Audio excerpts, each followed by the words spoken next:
Sir good afternoon. Sir మీకు తెలిసిందే Telugu film industry for that matter ఒక ప్రతి producer is going through turbulent times. But మీరు Baahubali cinema తర్వాత చేసిన మానిటైజేషన్ ఏదైతే ఉందో, అంటే చాలామంది ఆ డిజిటల్ రైట్స్ ఇవన్నీ మానిటైజ్ చేసుకోవడానికి ఇబ్బంది పడుతున్నారు. But you did 2-3 projects for Netflix and ఒక ప్రాజెక్ట్ ఫర్ హాట్స్టార్, అలా మల్టిపుల్ రెవెన్యూస్లో మానిటైజ్ చేస్తున్నారు.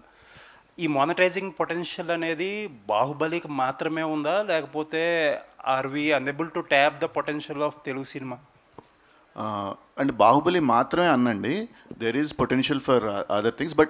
బట్ అలా అని ప్రతి స్టోరీకి ఉండకపోవచ్చు అండి. మేము చేసిన దాంట్లో కూడా అంటే బాహుబలి ఎస్పెషలీ ఏంటంటే there are multiple characters, multiple worlds అన్నీ ఉన్నాయి కాబట్టి ఎడిషనల్ స్టోరీస్ అనేది మొదటి నుంచి it was design like that అండి.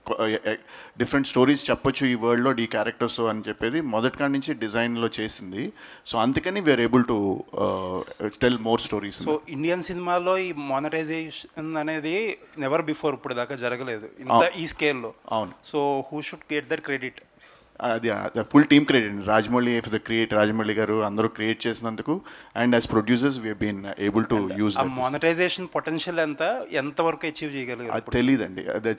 చాలా potential is very huge. I think మేము అనుకున్న దాంట్లో I think very limited is what we able to actually. And Baahubali తర్వాత చాలా సెలెక్టెడ్గా ఫిల్మ్స్ చేస్తున్నారు మీ బ్యానర్ నుంచి. యూజువల్లీ ప్రొడ్యూసర్స్ ఇంత పెద్ద స్కేల్ ఆఫ్ సక్సెస్ వచ్చినప్పుడు this splurge money on all projects. Is this approach cautious or over cautious approach? It's neither అండి. అంటే మాకు స్టోరీ నచ్చితే వీఆర్ డూయింగ్ అండి. అలా ఫైనల్గా ఇప్పుడు నచ్చింది and we are doing. That's the main. All the best sir. Thank you.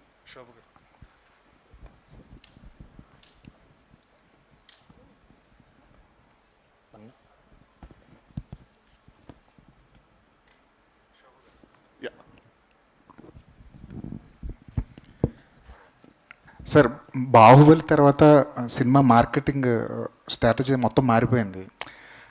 అసలు అంతకుముందు ఎలా ఉండేది, తర్వాత మీరు ఒకసారి అనాలిసిస్ చేసుకుంటే ఎలా మారింది అనుకుంటున్నారు యాజ్ ఎ ప్రొడ్యూసర్గా?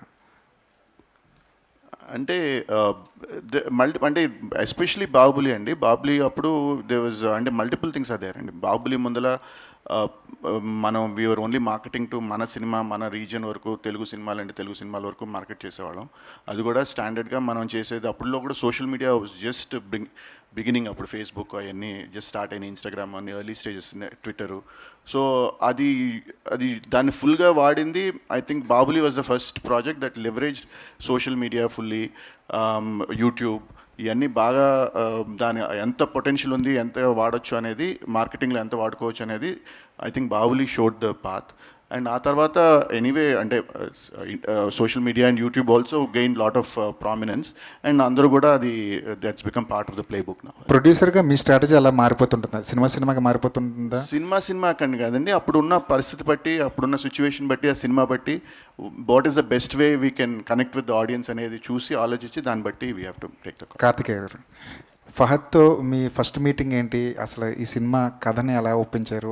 ఆ ప్రాసెస్ ఏంటండి? ఎందుకంటే ఫహద్ సినిమా చేయడానికి, ఒక కథ ఒప్పుకోవడానికి ఆయనకి చాలా క్రైటీరియాలు ఉంటాయి.